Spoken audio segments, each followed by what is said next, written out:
Hello guys, welcome back to this channel. In today's video, I'm going to show you the ability of Zebra in Grow a Garden game of Roblox new Safari Harvest update.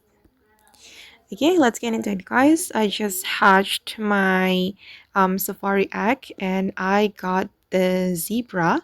And if you want to get Zebra, you need to buy the Safari egg and you will have 25% chance or possibility to get this Zebra pet. And then I'm going to put this pet on my garden and let's see the ability of the Zebra.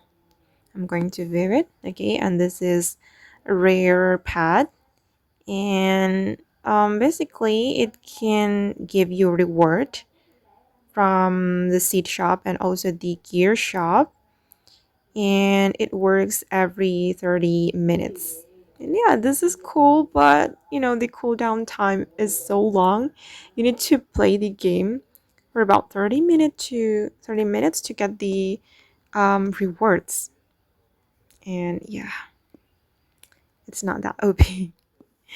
Okay guys, and that's all the video for today. I hope this video will be useful for you guys. Thank you so much for watching, and if you found this tutorial useful, don't forget to hit the like button, leave your comments, and also subscribe to the channel. Bye.